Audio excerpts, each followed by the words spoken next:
কয়েক মাসের টানা নজরদারি, ভেতরের তথ্য ফাঁস আর নিখুঁত সময় বাছাই, এই তিন স্তরের সমন্বিত কৌশলই শেষ পর্যন্ত ইরানের শীর্ষ নেতৃত্বের জন্য মারাত্মক ফাঁদ হয়ে দাঁড়ায় বলে আন্তর্জাতিক বিভিন্ন বিশ্লেষণে উঠে এসেছে। যুক্তরাষ্ট্র ও ইসরায়েলের সমন্বিত অভিযানের লক্ষ্য ছিল একেবারে নেতৃত্বের কেন্দ্রবিন্দু। আর সেই আঘাতেই নিহত হন ইরানের সর্বোচ্চ নেতা আয়াতুল্লাহ আলী খামেনি, তার জ্যেষ্ঠ নিরাপত্তা উপদেষ্টা আলী শামখানি এবং আইআরজিসির একাধিক শীর্ষ কমান্ডার।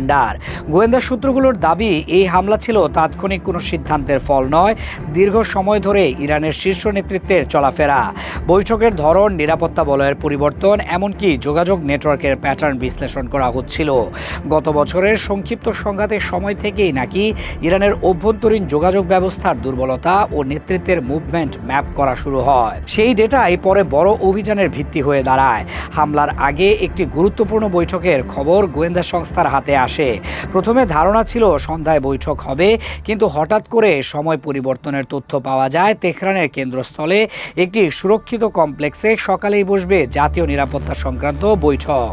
সেখানে উপস্থিত থাকার কথা ছিল খামেনি, প্রেসিডেন্ট, জাতীয় নিরাপত্তা পরিষদের শীর্ষ কর্মকর্তা এবং বিপ্লবী গার্ড বাহিনীর কমান্ডারদের। সময় পরিবর্তনের এই তথ্যই ছিল চূড়ান্ত মোড় ঘোরানোর মুহূর্ত। এরপরই বদলে যায় হামলার সময়সূচি। রাতের অন্ধকারের বদলে বেছে নেওয়া হয় সকালের আলো, যখন নিরাপত্তা শিথিল থাকার সম্ভাবনা বেশি বলে ধারণা করা হয়। ইসরায়েলি যুদ্ধবিমান ভোরে ঘাঁটি ছাড়ে। দীর্ঘপাল্লার নির্ভুল ক্ষেপণাস্ত্র বহনকারী বিমানগুলো নির্দিষ্ট সময় ধরে আকাশে থেকে ঠিক তেহরানের সময় সকাল 9:40 আঘাত হানে। একটি ভবনে চলছিল জাতীয় নিরাপত্তা বৈঠক, পাশের ভবনে অবস্থান করছিলেন খামেনি। কয়েক সেকেন্ডের ব্যবধানে পুরো কমপ্লেক্স কেঁপে ওঠে। এক ইসরায়েলি প্রতিরক্ষা কর্মকর্তা একে কৌশলগত চমক বলে বর্ণনা করেছেন। আন্তর্জাতিক সংবাদ মাধ্যমের প্রতিবেদনে উঠে এসেছে, হামলার আগে দুই দেশের মধ্যে ছিল নিবিড় গোয়েন্দা সমন্বয়, স্যাটেলাইট নজরদারি, সিগন্যাল ইন্টেলিজেন্স, মানব সূত্র, সব মিলিয়ে তৈরি হয় লক্ষ্যভিত্তিক আঘাতের পরিকল্পনা। লক্ষ্য ছিল এক আঘাতে নেতৃত্বের কাঠামো ভেঙে দেওয়া।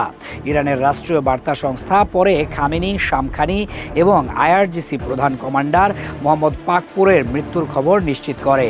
কিন্তু এর পরপরই তেহরানের সবচেয়ে বড় প্রশ্ন হয়ে দাঁড়ায়, এত কড়া নিরাপত্তা বলয়ের ভেতরে কিভাবে এই ফাঁদ কাজ করলো? বৈঠকের সময় পরিবর্তনের মতো স্পর্শকাতর তথ্য বাইরে গেল কিভাবে? ভেতরে কি কোনো তথ্য ফাঁস হয়েছিল, নাকি প্রযুক্তিগত নজরদারি সবকিছু উন্মোচন করেছে? বিশ্লেষকদের মতে এটি ছিল কেবল সামরিক আঘাত নয়, বরং গোয়েন্দা সক্ষমতার প্রদর্শন। দীর্ঘ পরিকল্পনা, তথ্য যাচাই, সময় নির্বাচন এবং একযোগে আঘাত, সব মিলিয়ে এটি ছিল বহুমাত্রিক অপারেশন। ইরানের নেতৃত্ব হয়তো যুদ্ধের প্রস্তুতি নিচ্ছিল, কিন্তু প্রতিপক্ষ তাদের প্রস্তুতির আগেই আঘাত হানতে সক্ষম হয়। এখন ইরানের সামনে দুটি বড় চ্যালেঞ্জ, একদিকে নেতৃত্বের শূন্যতা সামাল দেওয়া, অন্যদিকে নিরাপত্তা ব্যবস্থার দুর্বলতা চিহ্নিত করা। কারণ যে ফাঁদে পা দিয়ে খামেনি সহ শীর্ষ নেতৃত্বকে হারাতে হলো, তা কেবল একটি হামলার গল্প নয়, এটি ভবিষ্যতের আঞ্চলিক নিরাপত্তার সমীকরণকেও বদলে দিতে পারে।